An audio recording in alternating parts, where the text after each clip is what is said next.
Welcome to the first official podcast of Do the Sticks Click. I'm your co-host, Nick S. I'd like to go around and introduce everyone first. What's your name? My name's Lucas. Interesting.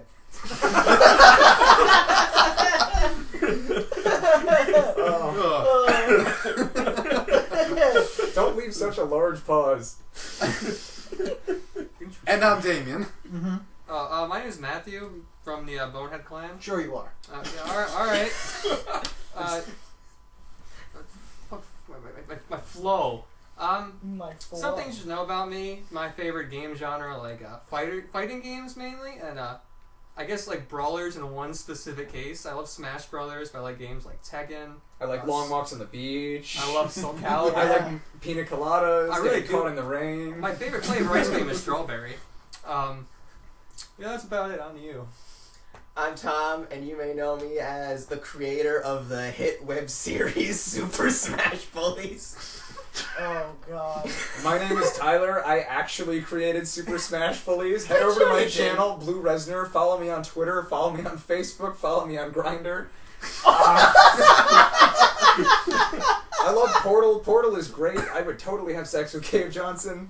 On to you, Bran. My name is Brandon. I am also one of the co-creators of the podcast. I love fighting games, adventure games, shooters. Yes, I'm a basic bitch, and I love Call of Duty. Hate me. Now this is great. I think we have a wonderful start here. We have a wonderful cast of people. We're obviously going to talk about a few different topics today. Obviously, we all know we all like different types of video games, whether it's beating someone's ass in a fighting game or teabagging somebody in a first-person shooter. We all have different series and different genres that we like.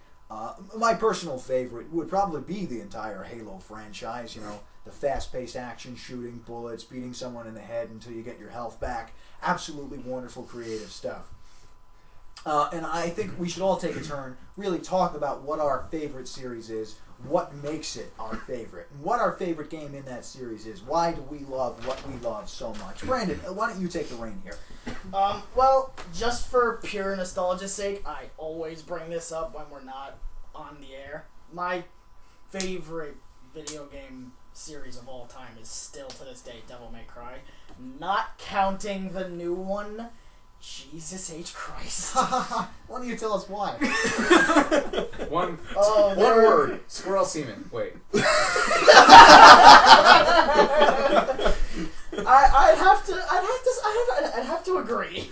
Going commando with skinny jeans doesn't help. Wait, Yeah. but it had such amazing dialogue.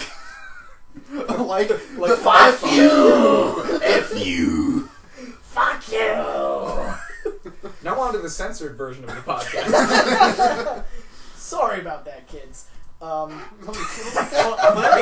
there actually be kids watching this? I hope not. Sorry, 3 people who are watching this. Sorry, Isaiah.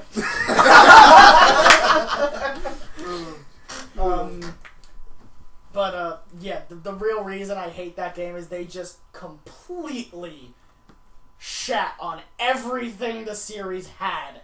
Even Devil May Cry 2, I'm sorry.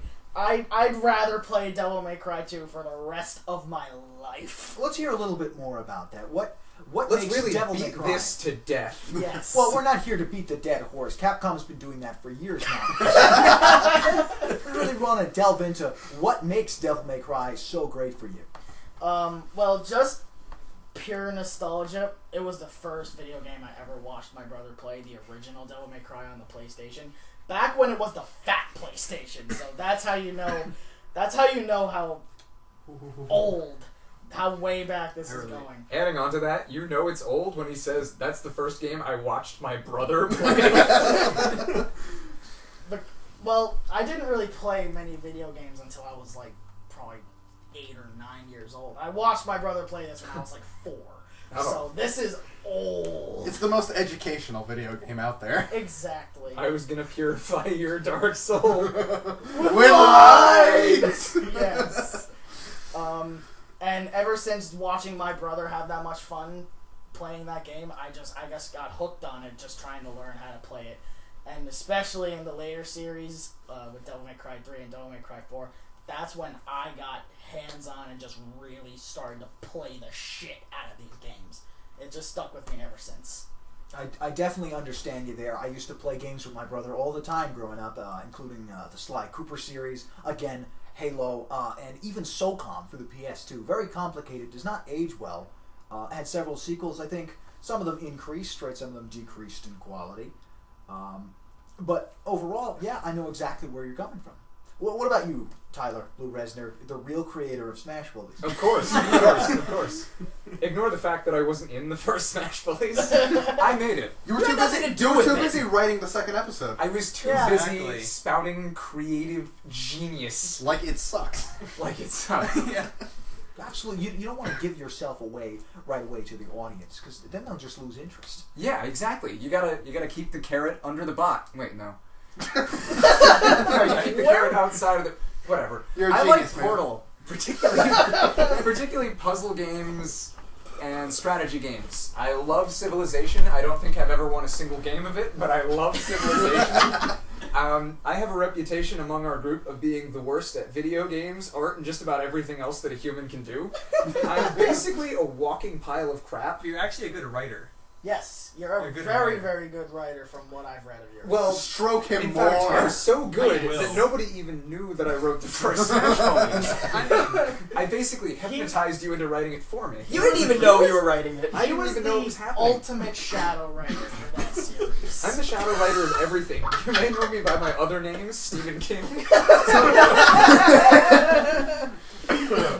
So with that being said, since you are such an amazing writer, it seems kind of weird that your favorite stuff happens to be puzzle games, more or less, which don't consist of a lot of good writing material. Well, I would like to tell you about this wonderful little game by this very, very small company called Valve, called Portal 2, which, despite its loose plot, has some of the best dialogue writing, I think, in almost any game I've ever seen. I would honestly have to agree. When I first got that game on Steam, when it was on sale for God knows how far back, it didn't have much of a story, but just the dialogue, especially between Wheatley and Gladys, just, oh my God, I was crying. Yeah, I love it. Now, absolutely, right? Portal, wonderful series, very creative. Portal 2 is obviously the second game in the series, right? Not a... Actually, I think it's the third. No, I'm not too sure about that one. 45 sequels in between. No, I'm not too sure about that one, Nick. Have you heard of Kingdom Hearts? It has the same deal. Are you sure they got a whole little 1.5 thing going Oh wait, what on? about the 2.8? Yeah, that one. Well, if I may move back to Devil May Cry, Devil May Cry 2 was initially the second game in the series. But What do you mean initially? It is the second. It was Well, initially... it's the second game created, but it is no longer canon to the Chronologically. series. Chronologically, it has nothing to do with it anymore, and a lot of the fans and even the company itself ignores the game. Yeah, but it's still the second game of the series. No, absolutely. It was the second game created in the series. Yeah. It's not technic. It's a technical sequel, but it's not really the creative sequel story-wise. Well, yeah, because people hate it and the story sucked. It's filler. Yeah, really. It was not good. It didn't fill your dark soul with light. Exactly. Was Trish even in it? No. Yes, she was as an unlockable playable Yes, character. you're right. But she was not in the story. No. It was the red-headed girl whose name I can't remember. Lucretia or something like that? Because I didn't really care. Lucina, I think. No, that's that's Fire Smash Emblem. That's Fire Emblem, yeah. That's Smash Bullies. So she was my creation. I made Lucina. Who made Lucina? You can call me. I gotta Google who made Fire Emblem. Don't you mean Lucina, the video game? Lucina, the video game? Yeah. Wow. Okay. They're making a movie based on her called Smash Bullies. Lucina. Now, Tom, you have a lot of fingers. What's your favorite series? A lot of fingers, huh? You often use them to interact with your favorite series. Yes, because most of the I time... only have 2 fingers. But in my experience, fingers are required to play video games unless you're not playing a video game. Oh no, I've reached such a degree of enhanced evolution that I just play video games with my crotch now. No, you just convince other people to do it for you. I literally jerk myself off as I play. You just put it between your legs and just move your legs around. So yes, Tom, in sincerity though, what do you consider to be your favorite series? And if it is a franchise, Well, obviously, series. But what is your favorite game? That's a tough one. The one that always sticks in my head would have to be the Dark Souls series. Just not because of like the dialogue or the story, because that's almost non-existent, but more like the characters, the backstory, just the story behind each character, which you kind of have to find out. It's not The creative world building. Yeah, like it's not told to you right away. Like you have to figure some things out. What with like, oh, I found this guy's stuff at this location, so he probably died here. Stuff like that. What? Don't react to that. Like, come on. Well, Tom, let me ask you this, because we know From Software, right? They've created the 3 Dark Souls games, they've created Demon Souls, and they've created Bloodborne. Now, while Demon Souls and Bloodborne are not connected directly to the Dark Souls series, they do still have the same gameplay value, the same kind of world-building characters. And you yourself have told me once before that 2 seemingly has nothing to do with 1 and 3, right? 1 and 3 are more tied story. What would you think is your favorite there, and why not these other ones? In terms of all 5. In terms of all 5, well, I haven't played Demon Souls, so I can't even pick that one. Okay. For favorite, I'd have to go with 3. 1's a very close second, just because of just how much stuff there is for each character. 2, like it's kind of like, oh, here's a fat slug man. Why is he here? I don't know. Just is. Just something for you to fight. And honestly, I'm a little shocked that you didn't pick Bloodborne, because I know how much time you actually spent with that game. Well, Bloodborne, And how little you did. Yeah, Well, because Bloodborne I has am this- garbage at that game. Bloodborne has the same problem that 2 does. Like, some things you fight don't really have a reason or a backstory. It's just kind of, oh, it's there, now fight it. Why am I fighting it? I don't know. What does that do with anything? I don't know. Just kill it and move on. Are you saying you can't read Bloodborne's obvious and intricate story? No one can. Many have tried. They have nothing. Many Well, have tried. None have succeeded. There are YouTube channels dedicated to finding the lore of the Souls games, Bloodborne, Yeah. and with Bloodborne, they have basically nothing. Yeah. Well, Bloodborne in particular is based particularly on Lovecraft mythos, if I'm correct. Yeah, Yes. yeah, I've heard Lovecraft that is kind of famous for his lack of connectivity in anything aside from the Elder Gods themselves. before. Yeah. So I think it makes sense that the story is entirely nonsensical. You know, they're simulating your own fall into insanity. Yeah, but when you go from a game where you have so much story for each individual character to having a game where you have basically no story at all, that seems... I could see where the interest can get Yeah. lost there. I think that's actually some of the appeal that I had, for example, when I started playing Dark Souls, is that going into this world and realizing specifically that I had no clue what this world was about. I had no clue in the fact that what was waiting for me. I just knew that I had a sword, I had some armor, and I was going to get fucked hard. Yeah. And on that, let's transition over to Matthew, because it seems Nick has left the room. Yeah, I don't know where Yeah, he is. I'm not too I guess sure I should what just he decided to do. yeah. Go on. I think I should just say my favorite series first, and then I guess my favorite game. I'm not quite sure. My favorite series would probably have to be Kingdom Hearts. I'm not quite sure. Like, I remember when I was a little kid, I watched my sister play that game, and I was really interested in what was going on, because for God knows, I don't know what was going on. Could I take a short detour and mention how being the only person here without siblings has affected my youth in video games? I mean, it really inspired me to pick up the game for some reason, because I really enjoyed the colors and whatnot. I even saw her playing Final Fantasy when I was before that, and I saw Cloud in Kingdom Hearts, so I felt really intrigued. So when I got older, I decided to pick up on it, and then I still didn't figure out what was going on, but you know, I still like the game. A close second to that would probably be the Spyro series. I was gonna say Spyro series at first, but anything above 3 is kind of a shit show. Like the graphics in 4, 5, or whatever are like metallic-y and shiny, and the game flows like a brick. Like garbage. But anyone before that is basically the same, but at the same time, that's kind of a good thing. They're just different levels and more content, so I really do like that. So it seems you're more into like the adventure platformer kind of Yeah. series.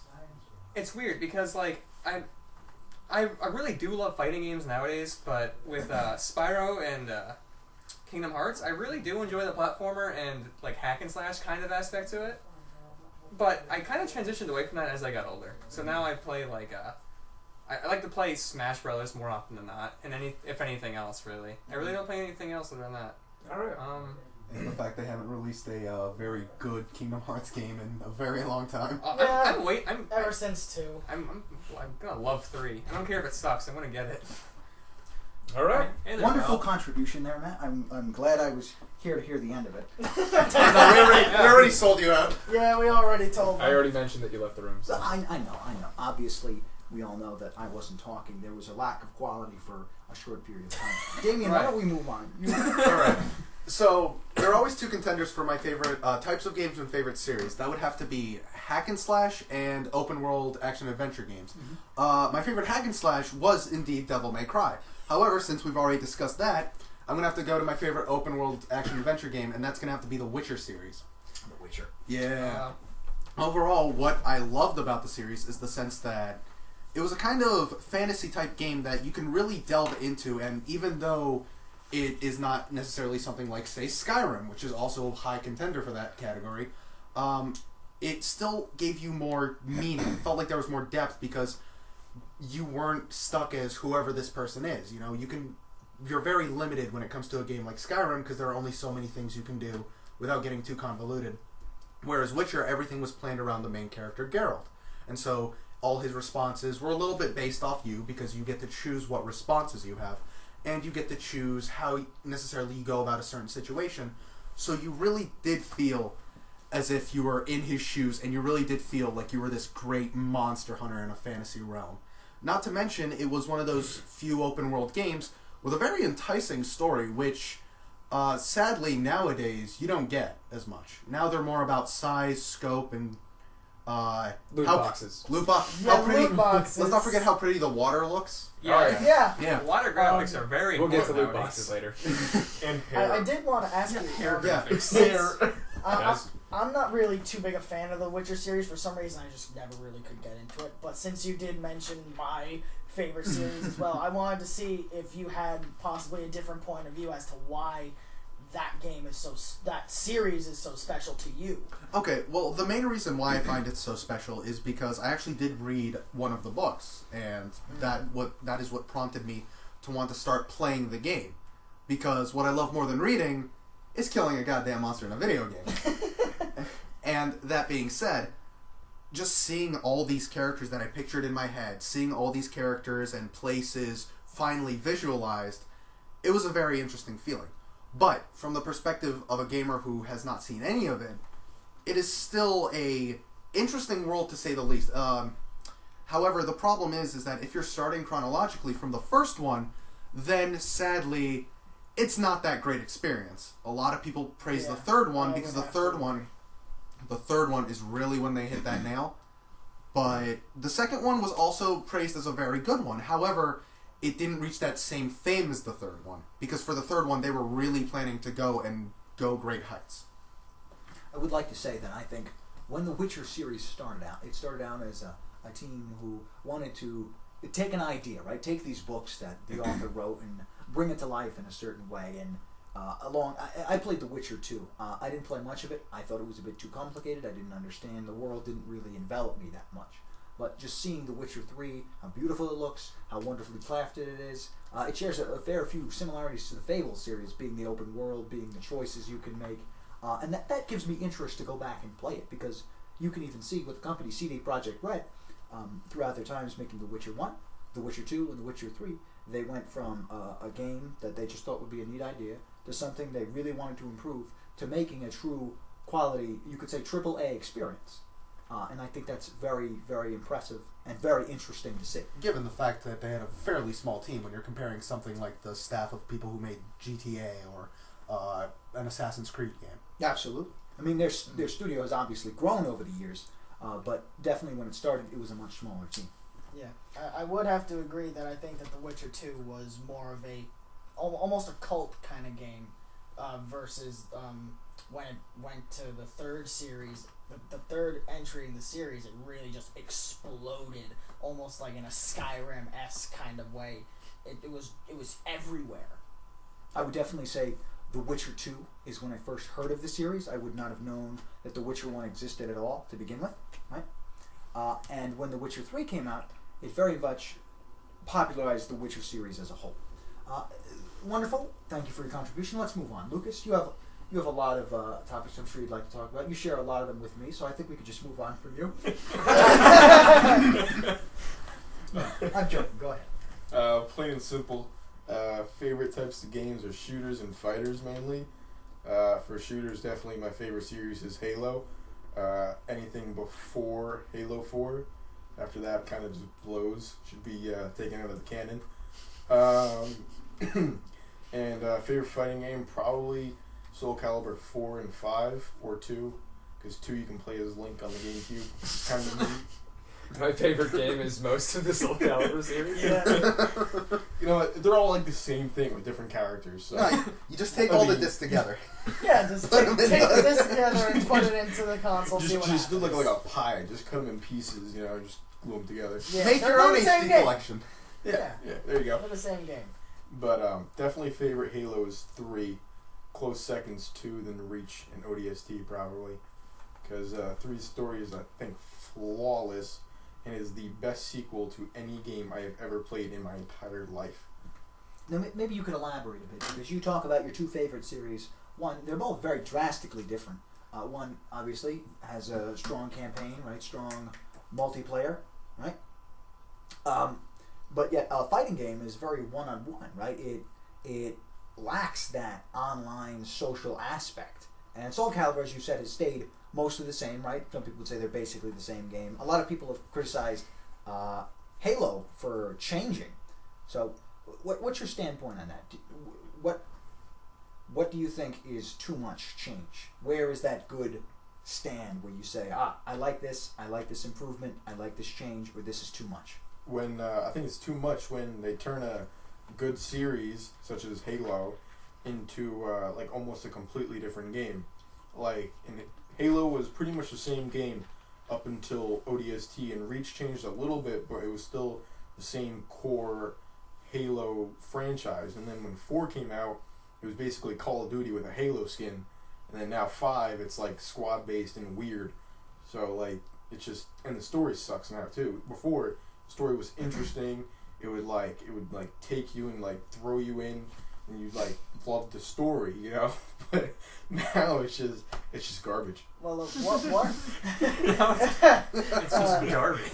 What aspect from Halo 3 to ODST to Reach, where do you think they took it too far with those games? Where do you think they should have drawn the line before they merged over to when 343 Industries bought out Bungie's rights and started to develop the rest of the games? Loadouts, yeah. Because that's when it started going into like Call of Duty. Because you know how in Call of Duty you have your loadouts. Reach introduced loadouts. It wasn't so bad in Reach, but then in 4 it's like everything is a loadout. Well, I'm still trying to quite understand how that made too much of a difference between those games, because in Reach it was at least to my experience, I thought it was fairly refined. You only really had to switch 3 different properties of your character: your primary, your secondary, and your special ability. What seemed to have changed between those 2 games? Well, in Reach, it wasn't all the time that like for custom games you can change for loadouts. You can just get rid of them. Most games online you can either get rid of the loadouts, or all the loadouts would pretty much be the same. The only difference would either be your primary or your armor ability. And other than that, it was all fine, because you can find all the other armor abilities and weapons on the map anyway, so it didn't really matter what you started with. But in 4, it was like mandatory almost for you to choose a loadout. Yeah. And Halo 4 felt like I was playing Black Ops. I do basically. I do have to agree with you, because I think there were some very minor development changes that did affect the overall gameplay. Yeah, over time, yeah. The ability to sprint which was never a staple of the Halo No. games, Nope. which definitely changed the overall feel of the combat. I'm not See, too like, sure where I was. Yeah, like I don't mind sprint, but in Halo 3 and 2, you didn't have to sprint so much. You know, like you walked fast enough as it was. In Reach and 4, they almost made it so you needed sprint. Sorry, everyone's like making faces and stuff. Everyone's making faces and trying to not talk over each other, but talk at the same time. Well, let's continue on with this. For those of you who don't know, Call of Duty is a very loadout-based game. What loadouts are, right? That you allow you to choose. I would assume that most of the gamers in the world understand exactly what happens when you play Call of Duty. I'm Yes. assuming of our 5 viewers. Yeah. But if we're going to get into Most of them specifics, probably know right? this. Talking about Halo 4 and how it was too much like Call of Duty, but yet Reach was a little more simplified. Halo had what we know as equal starts. So when you start the game, everybody has the same weapon, everybody has the same abilities, right? And what you find in the map. Whereas Call of Duty, there are no weapons on the map. There are no abilities and power-ups you pick up. That stuff you earn and you choose before you start a game. And now, obviously, Halo Reach and Black Ops came out at a time where all kinds of series were taking little bits from each other, right? Black Ops took the idea of file shares and more emblem customization, whereas Halo Reach took the idea of loadouts, but still kept the idea of equal starts. So you couldn't make your own loadouts. Several loadouts were provided for you. So maybe you want to go in with a machine gun, you can have sprint, but you want to go in with a DMR, sprint may be removed, but now you have a pistol. But you know what everyone can pick. So there's still this rounded level of equality. Yeah. There was no selective customization when it came to the loadouts and Reach. Correct. But whereas Halo 4, right, when Bungie handed off the reins of Halo to 343 Industries, they very much took a lot more from Halo. They took a lot more from Call of Duty to put in Halo, specifically Halo 4, including the loadouts and being able to choose what you want before the game starts, being able to call in weapons, right, as you're playing the video game. Questionable decisions, right, that can happen when you swap off to a new company. Not all new companies are going to ruin something. My favorite series, Sly Cooper, right, when they handed off the series to Sanzaru Games, the 4th game was a wonderful entry in the series. Some questionable decisions, but for the most part was very, very true, right? I think it was a very good sequel. That's a great point. Why don't we move into that? What really makes a good sequel? What makes something bad? What makes something good? What really says this was the right way to go or this was an awful decision? Why don't we bring it back? Let's bring it back. You talked about Devil May Cry and how you hated the new DMC. 2, you would rather play 2, which I assume is your most hated of the canonical series. Yeah, I would definitely have to agree with that. As far as DMC is concerned, they called it a reboot of the series, so they took the core lore of the original series, the very, very baseline core lore, basically just the same 3 main characters, and did whatever they wanted to it. With the original series, what ended up happening, the first game, it wasn't, at the time, it was a groundbreaking game because there was no game quite like it. It was the first hack and slash, especially with that kind of platform where it was the centered cameras in very specific areas of the room. It had the Resident Evil-esque engine. Well, it was made by fucking Capcom, so... With the intention of creating a Resident Evil game. With the intention of creating a Resident Evil game.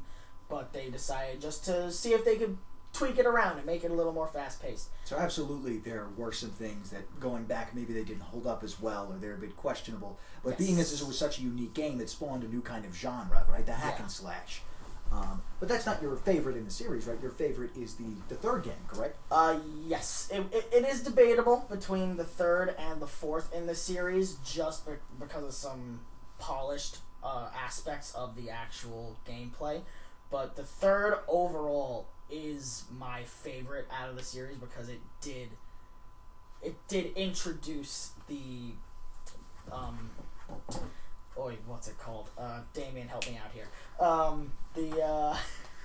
I can't read your mind, man. I know. Get in there, man. The abilities, like Sword Master. the techniques? the technique, the styles, Yes, the styles. Techniques. Thank you.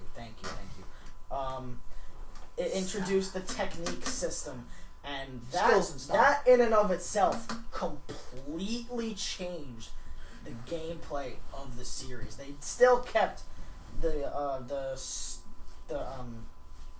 stationary cameras in different locations that didn't tend to follow you, but they made the gameplay a little bit more smooth from the previous entries, and like I said, they introduced the styles, which just overhauled the entire gameplay. Now, that brings me to an interesting point regarding Devil May Cry 4 specifically, because not too long ago they did release a Devil May Cry 4 Special Edition, which, as you know, it introduced 3 new characters to the already 2 existing, making for the first ever a Devil May Cry game with 5 playable characters.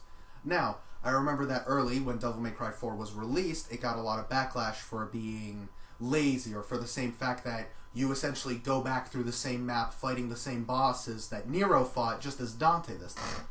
With that being said, what are your thoughts in regards from 3 to 4, the Special Edition, having so many characters? The Special Edition.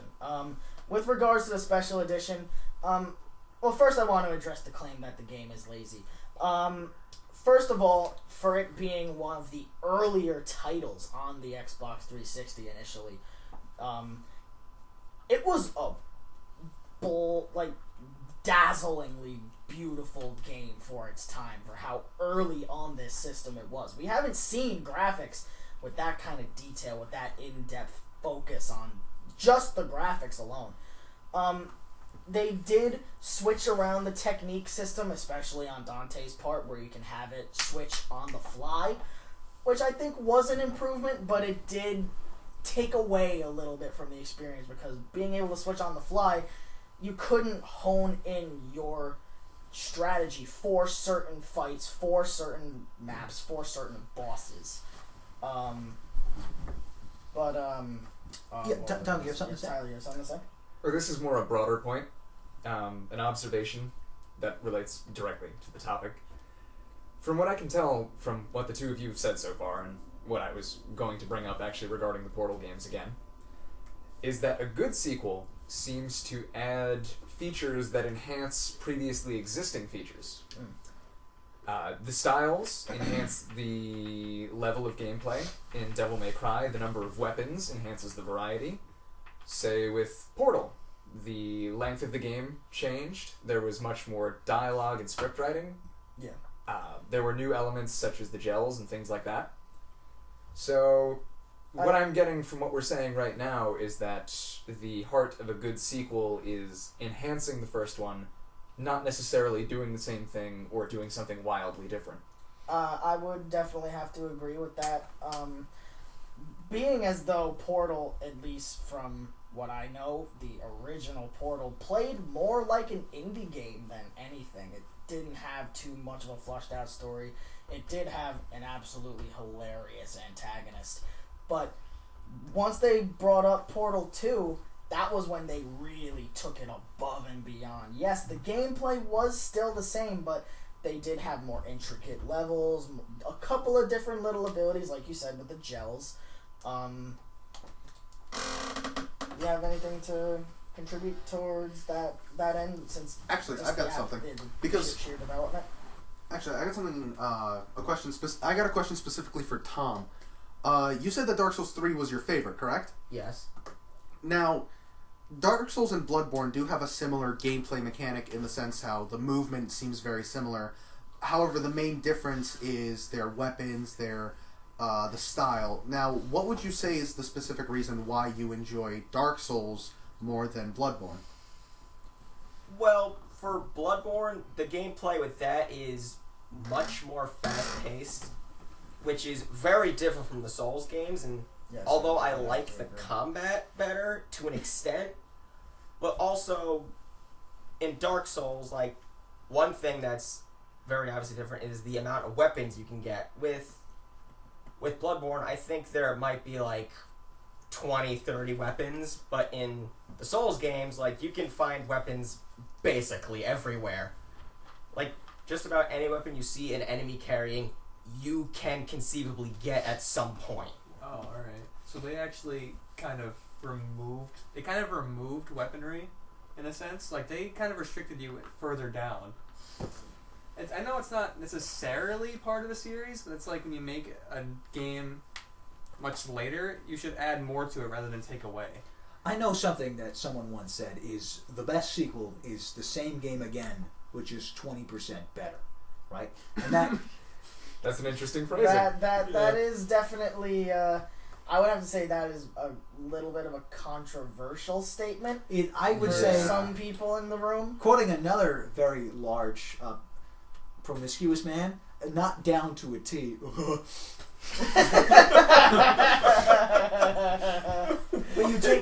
you take the same core concepts that made something wonderful, you improve upon it, right? Yeah. And what you do there is so beloved, you try to do that again in a very much improved way and still make it feel new, right? You don't want to actually do the exact same thing again. I don't want to go back to play, let's say, the first Sly Cooper and oh great, now I can super jump, or I think you can super jump actually. Disregard that. Yeah, you can. But again, I think people would go back if you could improve one game. Let's say that's the same case with remasters, right? But I don't think people just want to play the same game again with improvements. I'm sure they would like to if they ever wanted to replay it. But you do want something new. You want something better. You want something more. Were you going to say something, Damian? Yeah. Speaking of games with 20% improvement, the Kingdom Hearts series, I know that the first one is beloved by a lot of people, and I know that it's obviously hailed as one of the best games of, well, early gaming. Yeah. But then Kingdom Hearts 2 came along, and in most conversations I see, it's Kingdom Hearts 1 is great, but Kingdom Hearts 2 is amazing in 20% every way. Yeah, people now after playing Kingdom Hearts 2 just go, wow, Kingdom Hearts 1 kind of sucks. Because they just made Kingdom Hearts 2 a much, much better Kingdom Hearts 1. Because what people don't like about it was the immense amount of complicated platforming that was so unneeded. So they just removed that and added more of a hack and slash aspect to it, which is what people really liked about it. Well, God knows if there's anything that is really, really good, it's difficult 3D platforming. Like, Bubsy has won Game of the Year every year since 1988. Absolutely. And we all know Bubsy is a sequel. 20% better, correct? 20%. 20%. Now, granted, we were starting with a base number of 0. Yeah. So really, 20% is not much of a marked improvement. However, Bubsy 3D is still what I'm naming my child. well, really, if you think about it, Bubsy 3D is the ideal sequel because a lot of people don't like change, but people want things 20% better. So you change nothing while still being 20% better. It's genius. Yeah, absolutely.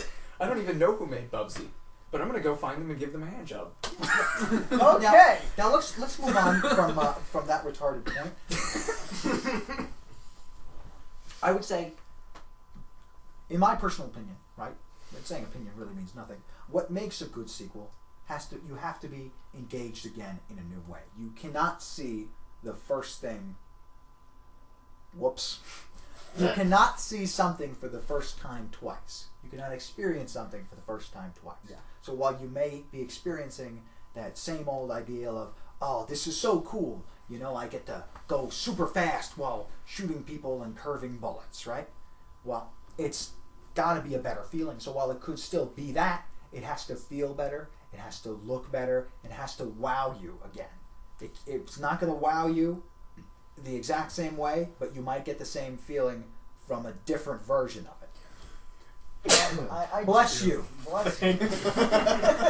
Are we editing that out, or is that just staying in? No, that's part of the podcast. Everything's now. staying in. It's Okay. going to Don't stay. edit a podcast. Listen, you We'll do it live.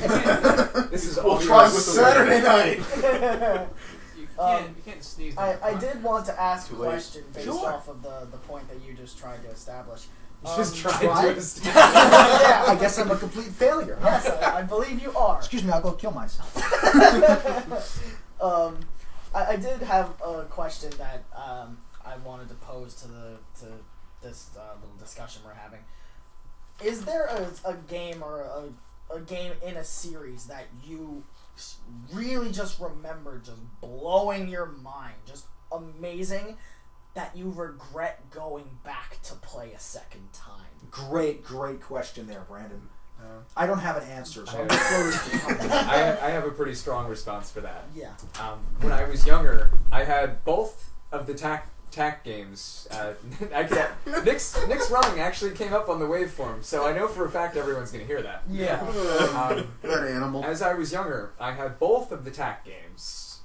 Going back and playing them, I still think TAC 1 stands up pretty well. It's obviously no Sly Cooper or Ratchet and Clank, but it was still fun. I do agree that TAC was definitely one of the major players in most of our childhoods, at least to my memory. Yeah, I haven't finished it yet. However, TAC 2, which I enjoyed in my youth, I have realized to be a steaming pile of garbage with none of the features that made TAC 1 remotely entertaining or interesting. What would you say changed between the two games? If you did you go back and play the first TAC game again and enjoyed it? What changed between the two of them that made you realize that TAC 2 was actually a steamy pile of shit? Well, one of the most noticeable differences is that TAC 2 is not open world at all. It follows one continuous alignment of levels with no freedom whatsoever. You have no choice in where to go. There's no discovery. There's no searching. You can't fight monsters at your leisure. Yeah. You have to do what they set you down on. For fans of tabletops, which I'm sure we have none in the audience, Yeah. that is the difference between the open world game master and the railroader, who just sets you down one path that you have to follow. So it's very linear. Yes, incredibly linear, which Ver- I think versus kills... the original game. Yes, as opposed to the original, where you had a lot of freedom in what to do, when to do it, how to do it. I feel that was lost a lot in the second one, and the second one suffers heavily for it. That being said, in terms of a game that I've played and I loved as a kid, but would not want to play again, it would probably have to be Jak 2. And it is that by no means is it a bad game. However, as a kid, I never realized the stressful situations that game puts you in. For example, there's a time limit almost on every mission, and that time limit definitely isn't generous. Most of the time, you'll come down to maybe 1 or 2 seconds, and that can be a very nerve-wracking experience. However, I can also see how people enjoy that and gives it a challenge. But going back to Jak 1, for example, it was always interesting because it was a smaller game, it was a more linear game, and it was definitely less open, less complex, had less mechanics, but there was something about it that was just more fun. It was more relaxing, and you really were able to enjoy more of it rather than just get stressed out through most of the missions. Yeah. And despite Jak 1 being a much smaller game than Jak 2, felt of a more enjoyable experience. Yeah. I was more of the Jak series player versus the TAC or the Ratchet and Clank series, because I know that all of those are very, very similar games in their core structure. I very, very fondly remember playing Jak 1 and just having a really good time. Even just in the opening levels when there wasn't really all that much to do, you would just run around and it was just a fun game to be in. When Jak 2, like you said, it was a very different tone for that game and very different level setups, like you said, with the timers. And Jak 3, when they really threw you into an open world and said, have Literally. fun, they just threw you into the desert and said, figure it out. It just, I feel it really strayed very far from what it originally was.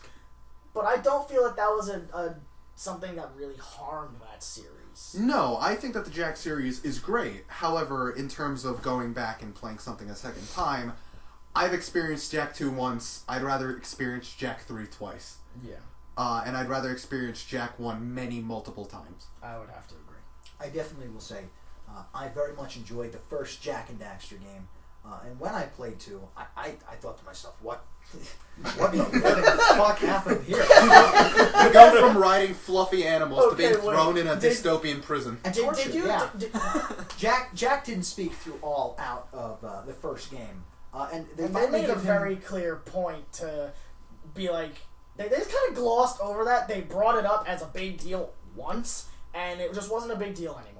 What, the fluffy cloud rider? No, the fact that he could just suddenly talk. And his first words is that I will kill Praxis. A very big jump from the E for Everyone style game there. Yeah, really big. Murder is very, very family friendly. Yes. I know this because I have read the ending of Hamlet. And that's taught in all schools across the United States, as far as I'm aware. But going back to Jak and Daxter and his Hamlet-like origins. Not quite. Yeah. Actually, What do you mean? Jak does have a somewhat Hamlet-like origin. His How? father was murdered by his top advisor, who he then has to seek out and kill for taking over his land. Yeah, and you remember in the second part of Really? the second That's half the of plot of the Hamlet. third game. That's the plot. That's actually the plot of the third game. But the advisor was advisor to somebody else, and it's just like for name's sake. He hated Vigor the whole game, like even before he killed his father. Hey, come on, let's be honest. When I was playing Jak 3, the first thing I thought was like, that guy's to a be dick. or not to be? Definitely. That was the question. I was more along the lines of, wow, that guy's a dick. Definitely, when I watched the second part of Hamlet, I noticed the similarities when Hamlet started pulling out his laser guns. and his little Otzel friend made his quitty remarks. Yeah, that was What was his Horatio. name? Yeah, that was Horatio. Yeah, that was Horatio. Stay thy hand, fair prince, and then he shot him with the peacemaker. Alas, poor Jak. I knew the guy. Can I bring up a quick segue? What are Would we in anyone Russia? like Yeah, to- go say whatever you want. I'm just asking, now, would any now of your you voice changes. would any of you like to talk about film sequels, or should we stick to video games? I think I film- think that is a totally different That's a good. discussion. I think that's a good Yeah. question. Well, because in some parts of video games it does relate to film. So Because- I'm really not quite sure. Video games are more of an Well- experience. Film is more of a piece of entertainment that you're being shown. So I think You're more in control of the Yeah. game. I The feel movie as though is just they- itself. I feel as though just the easiest way to describe it is that they're two totally different mediums to tell very similar stories. I feel that in movies in general, it's much harder to decide between which movie is better. For example, the John Wick movies, a lot of people praise the second one for being better than the first. However, there's still a lot of people who prefer the first over the second, so that's much harder to tell. Whereas in video games, it's very clear that while both are good, you can tell which one is better. Again, Well, it's opinionated. That It is also- opinionated. However, Because most it people... also depends on like your experience with the game. You know, what if you had a shitty experience with the game, then you're not gonna like the game. But if you had a great experience, you're gonna love it. I do have to agree because I did force Nick to play the Devil May Cry series, but I told him to start with playing Devil May Cry 2. And he very thoroughly enjoyed Devil May Cry 2 until he played the third one. You fool! this is the same man who loves Sonic 06. I Let's do. keep it Yeah, in mind. that is hey. true. What's wrong with Sonic 06, eh? Do you really want me to go into explicit detail? Oh no. I want to state this now This for everyone on discussion. planet Earth. Sonic collects rings, not fucking coins. That's for his more successful brother, Mario. I've been known to like a lot of Terrible things. yeah. Yeah. Yeah. Sonic 06, Duke Nukem Forever, Rascal, Your Star Fox ex-girlfriend. Adventure, my ex-girlfriend, absolutely. That was a game that I feel that You I really really get a whole lost. lot of playtime Did you with. just call your ex-girlfriend a game? Love is a game. Well, you can't call her a person. Well, moving on from real life connections. I believe we should Matt have had been a point. talking about on this podcast. Oh yeah, I guess I Yeah. should bring up experiences again. 'Cause that's what I was going to say before. With your Like, ex? No, not my ex. Yes, great contribution. Like your first experience with Kingdom Hearts 1. Absolutely awful. Yeah, right. Like my experience was that it was absolutely great because I was young when I played it. But you had a shittier experience because you were much older when you played it and didn't really appeal to you as much. Nick, I also realized it was bad. How old were you when you played? I believe he was 16. Yeah. Okay. Yeah, I can agree with that yeah. because the whole Disney thing turns Yeah. me off. Yeah, from no, Kingdom I understand Hearts. completely too. But like, I had a good experience with it, so it really stuck with me as I got older. Oh yeah, you had a point. Yeah, it also doesn't help that with your first experience, you, I believe, cheated to get to be level 100 right out of the gate, got all the skill points, but never Right. put them into anything, Yeah. so you were just doing the same combo, the same moves the entire game, where if you did go to your skills, you'd be doing a bunch of different stuff and have a much better time.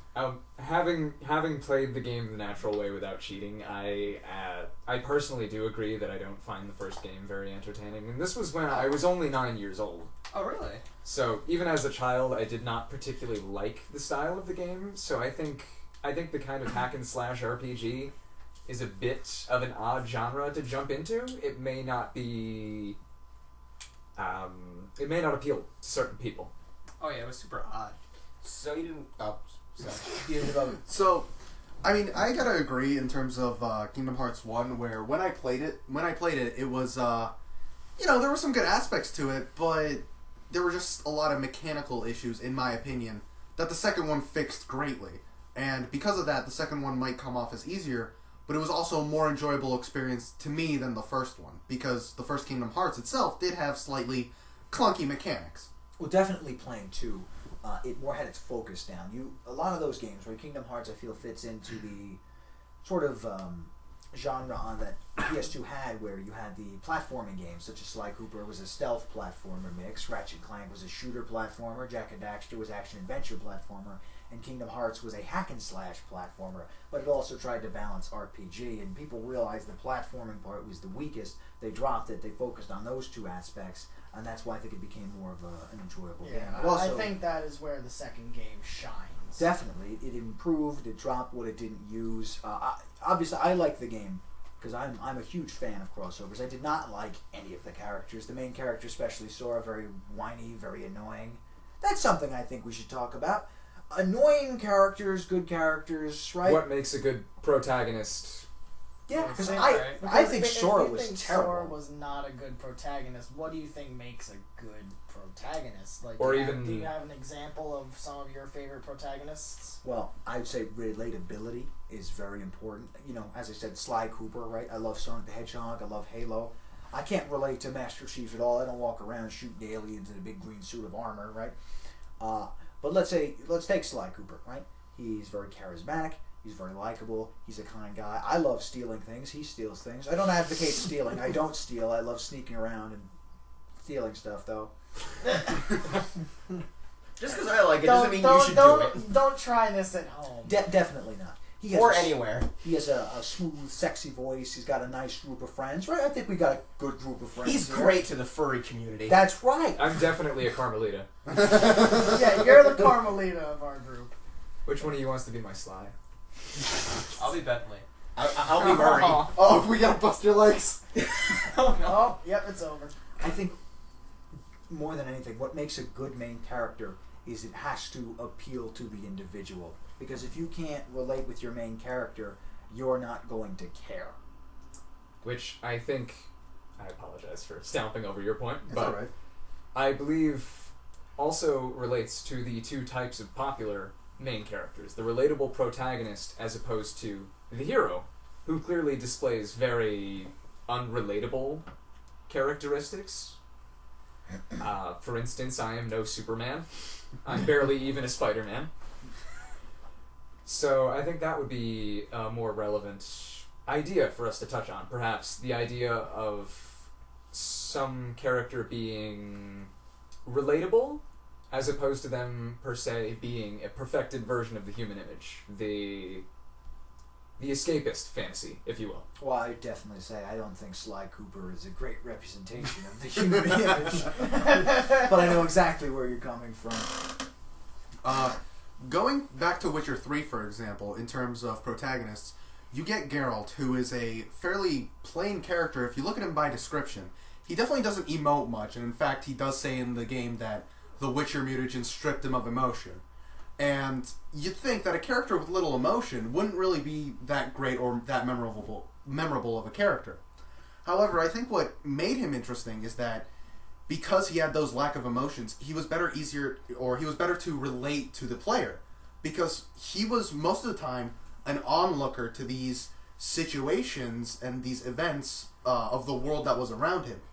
He never necessarily intervened or caused this great conflict, but did take a small part, or, you know, maybe sometimes a larger role in it, but more than anything, he was always an onlooker, and I think that translates perfectly to somebody playing a video game, because they were not born in the world that they play, they don't know everything about it, and they also, too, are also an onlooker. And I think it would also help that you have choice in most of Geralt's responses. So, in a way, you are also able to make him a character more likable to you. Which brings me to another topic, being with protagonists in gaming. What would you think, for example, the Skyrim version of that is, where you can create yourself into it? Do you think that is more popular than a strong protagonist?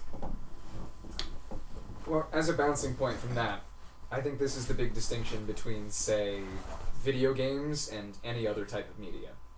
Because it seems to me that the ideal video game protagonist has much, much less personality than the ideal television or film protagonist. Yes. Yeah. Because you are supposed to be this person. Mm-hmm. You aren't supposed to relate to them or empathize with them. You are literally supposed to be them. Yeah.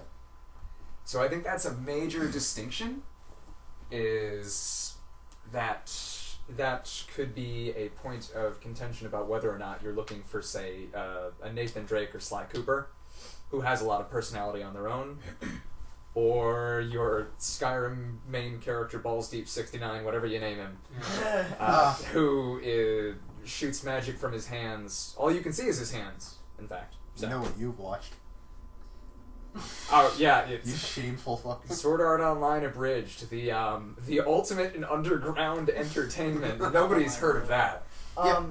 Bouncing off of what you said about the Skyrim, where you get to push yourself into a character, Skyrim does do that very successfully, but a particular game in my mind, it comes to my mind, where I just, for some reason for me, this game in particular just, I don't know, I have such a positive experience with this game because it has a silent protagonist that does not have a name, does not have any backstory, and they just push you into this character and you just have to perform and find your way in the world.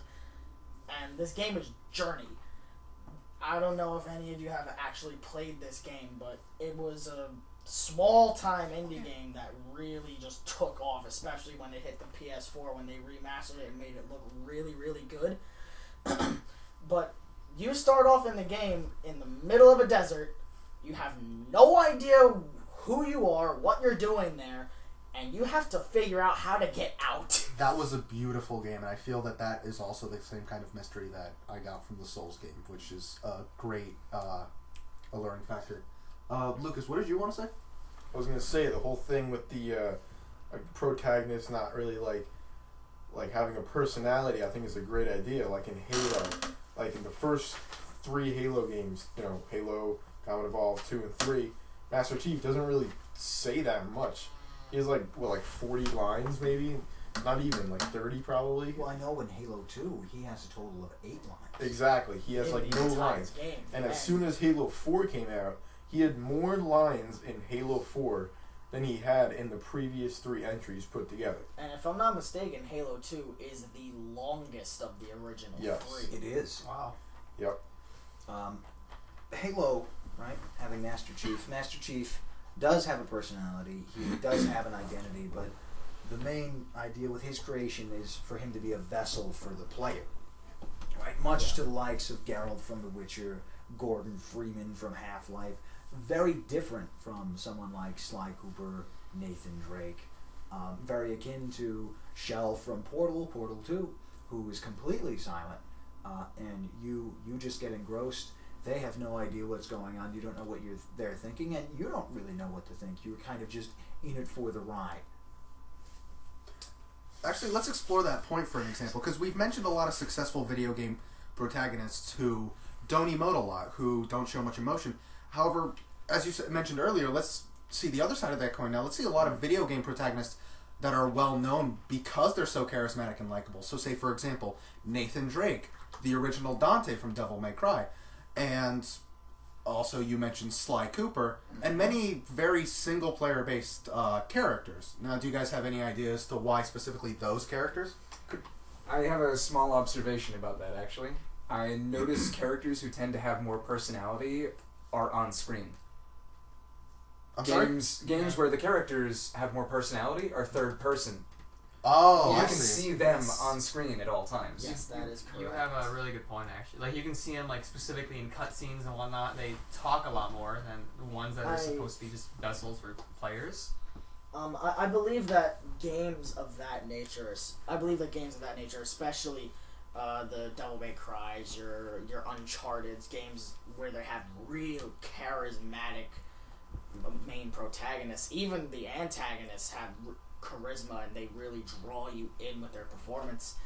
I think that simply because it is not the first person perspective, it plays more as though you're an onlooker watching this story. Yes, you're making the decisions, but instead of you being that character, you are watching that character's story.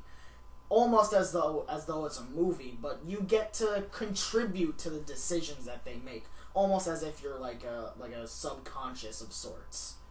And I think that definitely helps you empathize with especially boisterous characters like Dante, who is very, very cocky, and it almost hypes you up just to see how he takes the next step. I know a quote from a game designer was, "The worst thing you can do in a first-person game is give your main character a voice, because that really takes away from your immersion." And as you said, a lot of these characters with personality are in the third person, right? You get to enjoy them for who they are. But if you're supposed to be this character, you're put directly in the world, first person, everything's around you, a voice and a personality being forced on you may not resonate, right? And that can really disconnect a player, such as with Halo 4.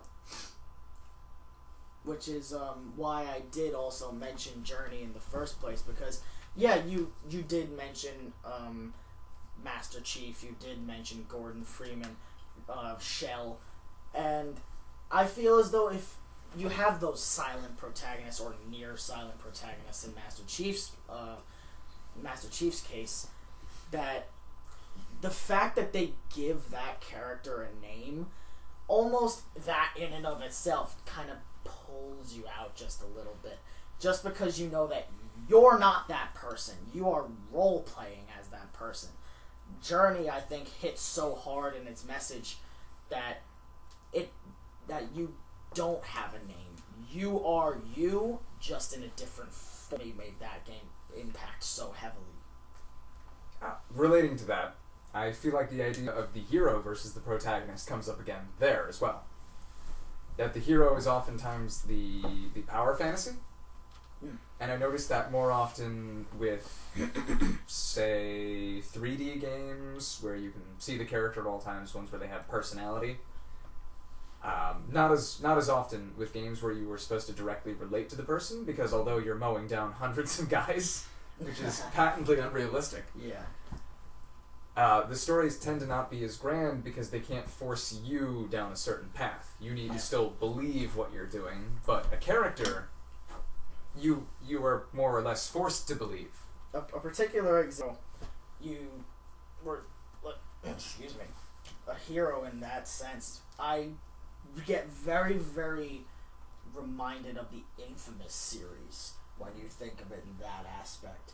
Yeah, you do get to make the decisions of whether you can be good or you can be bad. But if you pick the purest of heart sections of when you get to make those choices, you define what it means to be a classical hero in that aspect.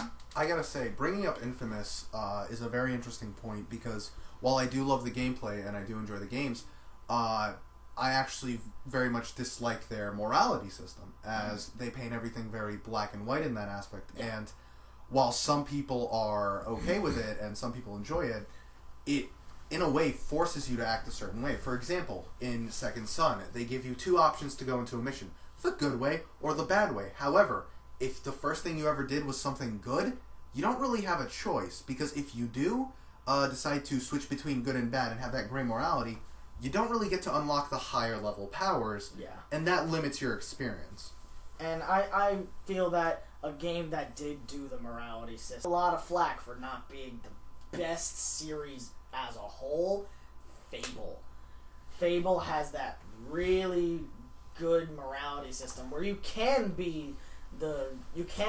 walk the middle line, or you can choose to stray to the evil or stray to the good. You do get some perks for doing either one, but if you sit flat in the middle and just be whatever choices you would normally make, it doesn't penalize you for that. I would say the game. I'm sorry. No, go ahead.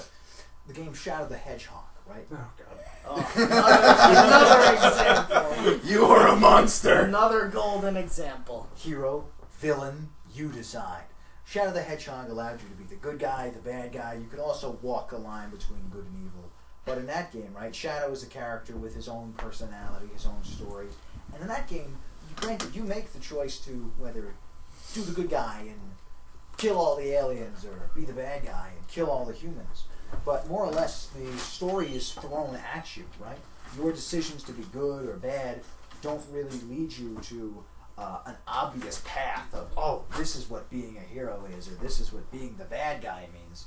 Whereas something like Infamous, you do get to make those choices, and you do get to think that, okay, this makes sense. This is where I'm going. This is what being good is.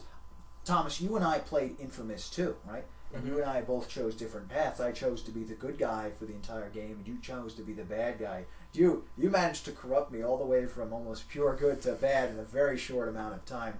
But at the end of the game, doing the good story, right, I wasn't too sure about it, and I think I would have felt a little unfulfilled, and I did feel very unfulfilled. And I remember throughout the entire game, the only person you really liked was Zeke, and you went through the story being the full bad guy, and spoiler warning here, you, being the bad guy, had to kill Zeke, the only person you liked in that game. And you were just distraught and destroyed that this end choice did not match what you wanted to do. I think it should be acknowledged that Zeke is the only character who there is a difference between life and death at the end of that game. Every other character, I believe, is forced to die no matter what, no? Aside from Cole? Nyx, depending on which ending you choose, will also die. Only Quo is up in the air. Quo Quo and Cole. Quo, you do attack, but she doesn't actually end up dying. Tom, what were you going to say? I was going to say also with the bad ending of the game, that gave me none of the things I wanted from the story. Like, the whole time, I'm just thinking, oh, I want to fight the Beast. Oh, I hate Quo so much.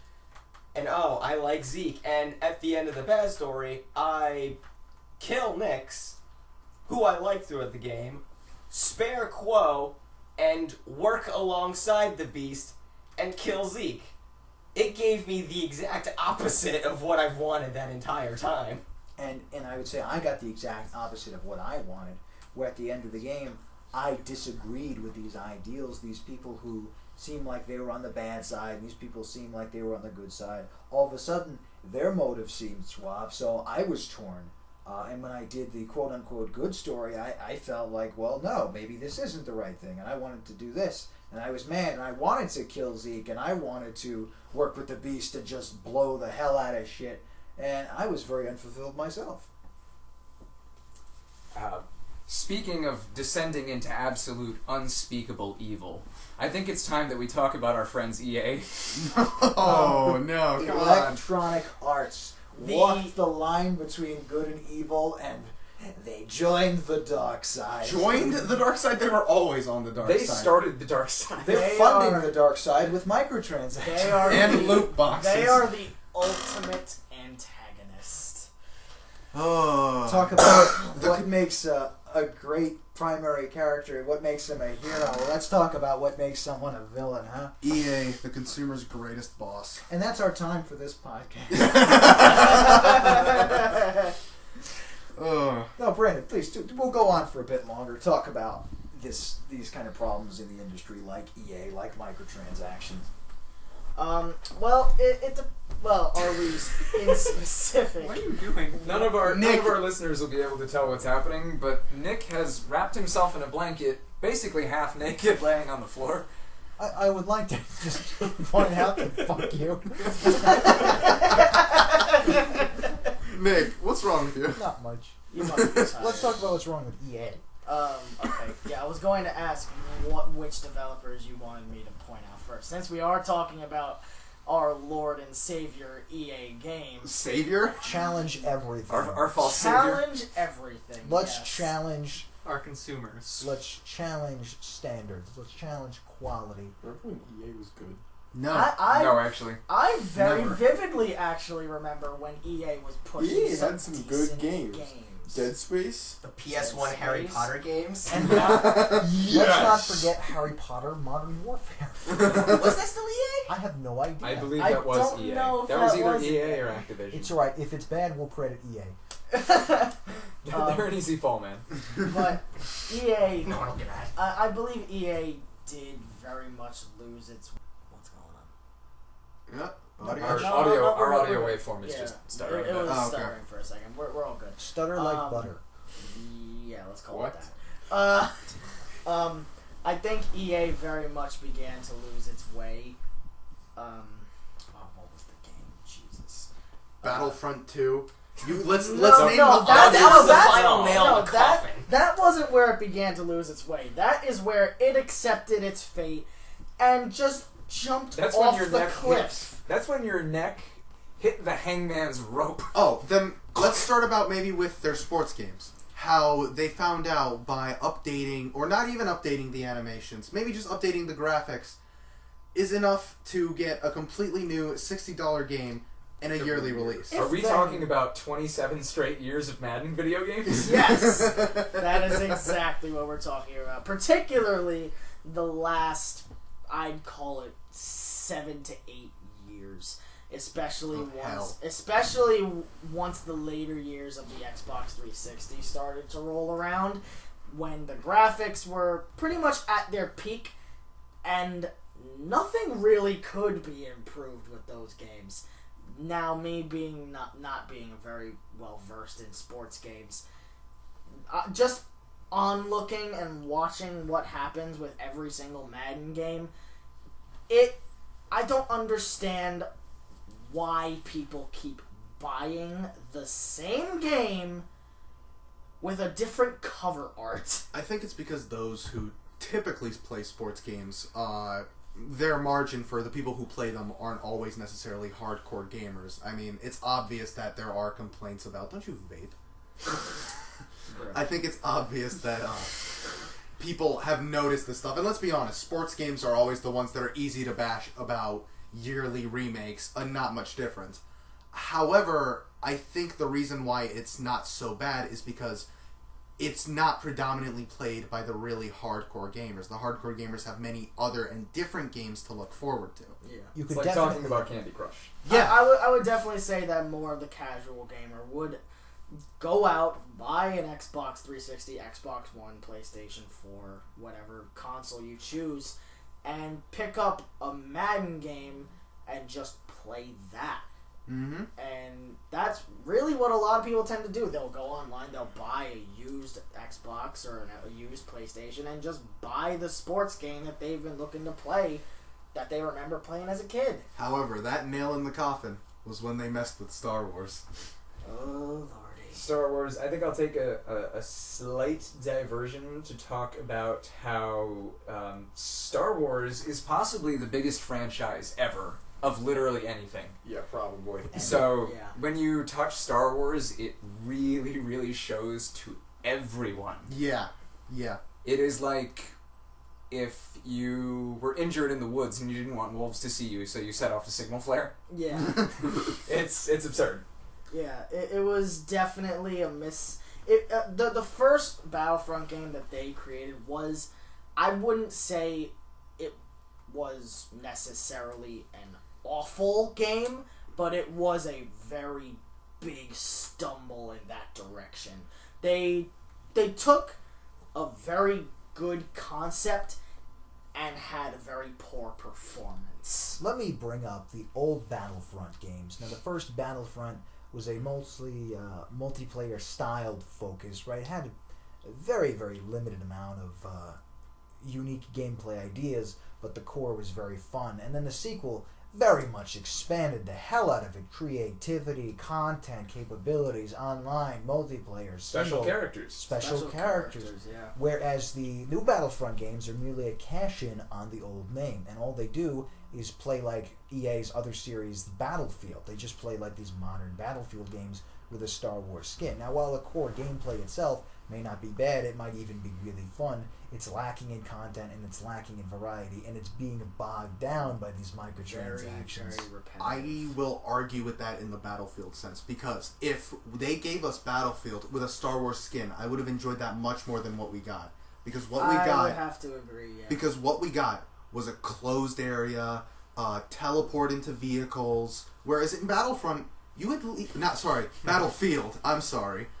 Easy to get them mixed up. Yeah, you can go into vehicles whenever. You could jump out of vehicles. Same thing with the original Battlefront. You wouldn't just teleport into vehicles. You would have to walk up search a for them. vehicle. and you had the choice to leave the vehicle You at would your have will. to search Yeah. for them You- instead of them being random power-ups that you get from getting a certain amount of kills. Yeah, whose bright fucking idea was it to make a coin the way to get into a spaceship? That was the first one. Now it's points based on how many kills you can get. Now it's points based on how much you put your credit card into the slot. And that being said, though, I think Battlefield is still one of the games that EA has that can be fairly enjoyable, though I'm sure they can mess it up too. Again, that being said, Battlefront was Battleborn. just Battleblock I'm sorry, Field. what was that? Overwatch? What? Battlefield. Fucking Battlestar Galactica. Call it Star Wars. Call it Star Wars. Star Wars: The Disappointment 2. Just if we just got Battlefield Wait, I'm with a confused. Star Wars skin. Are we talking about the second movie in the new trilogy, or are we talking about the second Battlefront? They both Oh, suck. let's not start on The Last Jedi. That's too, that's way a too topic for diverse. another We'll day. talk about movies a different time. That's But another day. The anyway, clicks don't stick to. There are no clicks. yeah. And it felt like Battlefront 2, like they were trying to mimic the older ones, but at the same time, they were trying to streamline it for some reason, trying to make it more like your choice is linear. For example, Battlefield, you can strategize, you can be with other players, and you could, move in like a squad to take in a point. In Battlefront, you can't even spawn on your teammates. Yeah, you can. You can spectate your teammates, and you can spawn near them. No, not even spawn near them. Relatively. Oh, on the same map, yeah. Relatively near them. You're still I'd in the probably same say match. within Until EA servers 200 kick you out. feet in the same area, but Well- you would still have to end up searching for your squad mates. Well, I mean, in Battlefront 3, Mhm. they will have the wonderful, wonderful upgrade that you need to buy a loot box to see if you respawn in the same match or get booted from the game. Yeah. Unfortunately for you, it's a super rare item, so you'll probably never get to play with your actual friends. But hey, you get a class card that gives you 0.005% damage on this class you don't even use. That's the great part about it. If you want to play as Palpatine for 5 minutes, you have to give EA your social. if And you your soul. I think you can tell we have a very big bias bias towards these games. Because we love Star Wars, and it sucks to see something that is so simple and so easy to do, made by the same company who made Battlefield, fail when it comes to a Star Wars game. What do you want to be when you play Battlefront? You want to be a clone, you want to be a rebel, you want to be a droid, you want to be a Luke, stormtrooper. man. You want to be Luke. Yeah, You want to kill enough people to where they just turn you into Luke, and you're like, oh shit, boy, here we go. Yeah, And you die in 5 seconds. Yeah. exactly. But you don't want to feel as if you're just this weird, like you're playing this arcadey version of an open battle Star Wars game, and that's sadly what it feels like. Yeah. It shouldn't have been a $60 game. Actually, Absolutely. now not. that we're on that, let's all just say what we think the price of Battlefront 2 should have been at the start. Oh God. Considering I You know never how much DLC there is? Like $15. I paid the rest of it in DLC. considering I never played it, I don't really have much of a judgment, but if I was to put a price tag on the first Battlefront game, which I did have the unfortunate expense of my soul playing. And your wallet. Yes. Your wallet soul. My wallet soul as well. I never saw it ever again. I would probably have to put that game at the very most a $25 price tag. Wow, really? Yeah. I'm gonna have to give it a little bit of extra and say 30, just for the simple fact that there's no other goddamn Star Wars game. Wow. Thanks, I would Disney. say 30. I would have actually said about 35 or 40. Probably not. What's wrong with you? For the very a lot. For the very first game, I'll give them credit where credit is due. They did make an absolutely stunning game. Visually, It looks yeah. it looks beautiful. And I sounds have never seen snow that looks that real. Beautiful. Let me just say this though: when I did play that first ever Battlefront beta, made by I was blown away. I was too. Its visual presentation was amazing. It felt like, oh my god, I really am in the Star Wars world. It's a shame that it fell so hard on its face. It dropped 3 stories and said hi to Satan. And I think that one of the big things that gave us too much hype for that was the original trailer where it said the following is in-game footage. It was stunning, and then you played the beta and it looked exactly the same. Yep. I think another huge issue specifically from that is just simply the fact that it seems like such an easy game to nail. People love Star Wars, but and Battlefront 2 looked like they were gonna improve everything that Battlefront 1 lacked, new eras, that kind of stuff, but Wrong. I don't think it's fair to say that microtransactions are the only reason Battlefront 2 failed. Or certainly not. They're just the easiest thing to point to. A game cannot stand on visuals alone. God, I wish our listeners could see you right now. I gotta take a picture of this. In He fact, is wearing a red Did you make strawberry milk? with a penguin on the Yes. breast. at about an hour 22 minutes, I would like you to post this picture onto the audio, the video, if We'll you can. post on, Yeah. on the put this up- BoneHeadClan Tumblr account, We have a which Tumblr? Nick can't figure out how Yeah, to make. yes, we actually do have a Tumblr account. I don't know if it's we. I think it might just be me. I have to fix that. Tumblr is absolute trash. Worse than Battlefront, even. Tumblr is the closest thing you can get to Pornhub. However, we are losing track a little bit of... What about Pornhub? Yeah. What? In what way? Microtransactions. Have any of you ever been on Tumblr? Yes. Yes. It's Yes, very- eye gouging. Guys, why are you forgetting the greatest of all hentai haven? Matt has a shirt of it. Of course. Yeah. You have a shirt? My His girlfriend got got it for him. Yes, he does in fact own a shirt, Brandon. I've never owned a shirt before. What is it like, Matt? Look down. it kind of feels like there's something on me. Well, I would have to say that I think our good friend Nick is very familiar with what it's like to not own a shirt for the Absolutely. past hour of this podcast. Yeah, he's got a robe. The He's fine. past 3 years. They don't call me Shirtless Sullivan for nothing. They don't call you Shirtless Sullivan. Who the hell is Sullivan? I would say the sticks don't click with me on Battlefront. Do the sticks click with you guys? No. Do the Absolutely sticks not. do the sticks click with you?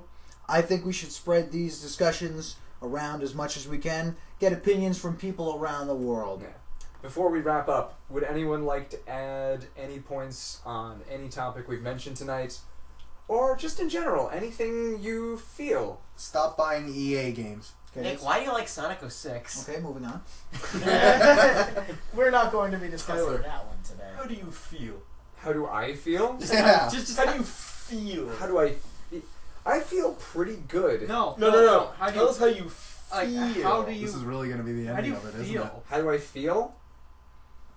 How does one feel? Are you guys idiots? Audience, tell me how this feels. I'm about to rub my crotch on the mic. I thought we could be decent men in an indecent time. 7 years ago, our forefathers set upon this land. Nick, how could we be decent men when you were wearing such ravishing clothing and drinking such a seductively red drink? I'm Dude, fully red, that's erect right pink. now. No, that's actually gray, according to Nick. Oh, I thought that was orange. Is that gray? I like to call It's it not blue. Jiren the Tasty. So, so now we've just devolved this into just talking about other crap. Yeah. I mean, the last few minutes of a podcast are generally just junk. Yeah, So just I don't usually really, the first couple minutes and the last. Oh, couple are you minutes. saying the I rest don't of this? really mind us just doddering on for a while. Taking the load off. Veering. Should we discuss what we might be talking about next podcast? So our Absolutely. viewers know. I would say there's a few topics. I'd say You guys- we definitely have a couple of topics that we can touch on. Should we jump on to less video game Shirts. related topics next time? Well, I'll say Because this was entirely video game related topics. we're definitely going to delve into more video game stuff in other podcasts. We'll be moving on to film, other mediums, other media. Probably not politics. I think there's enough of those. We're not. around. We're Yeah, not. there's- We're not touching there's- politics. That's Yeah. a terrible idea. That is. EA, will Well, they we're make at- movies? let's talk about abortion. I think we're good on politics. Yeah. Now there is one very hot button issue that I think I really need to nail down. Oh, boy. Is that I still blame all of you for not putting me in the first episode of Smash Police. And that's our We were time. on a time crunch. We were on a time crunch. We had a week to produce that fucking video. And we did it the day it was due. And Yes. the funny thing is, it's our most popular video ever. How most many popular views? series, 17,000 views on that first video? Almost 20,000 20,000 now, yeah. And the second one had... Several thousand? And the third one had... Only Several a few- thousand? I thought the third one only I had a thought few the hundred. third one had about 200. Yeah, the third one had 700. It gained up 4 now has more than 500. But we're not here to talk about how great we are at making videos and our success. Well, We're here to make a great video. That's correct. For you, the audience. So Isaiah. Maybe Alone, maybe Weiss. Maybe Frankie. Frankie, if you're listening, I still hate your guts. Again, maybe not the best topic. maybe we should edit that one. Well, we should talk about your slots of an ex-girlfriend. Yeah, I'm gonna edit the end out. So until next time, I'm just gonna cut it to where we started laughing as if something funny was said. You want to cut it at the Lone and Weiss part? I'll probably Lone and Weiss. Everyone goes ah. This will be cut too. Oh my Yeah. god. It's all gold. We're gonna have to jumble This is comedy silver at best. If you edit a podcast, Eh, nobody's got a podcast I anymore. think we'd get booed off Bronze. Copper. Maybe Carpet. less. What's the Carpet? lowest possible? We're comedy carpet. We're comedy carpet. People step on us because we're not funny. Exactly. We're rust shavings. Until next time on Do the Sticks Click. This has been Nick S. Brandon. Tyler. Tom. Matthew. Damian. Lucas. And we are signing off. You have a wonderful evening. And don't forget,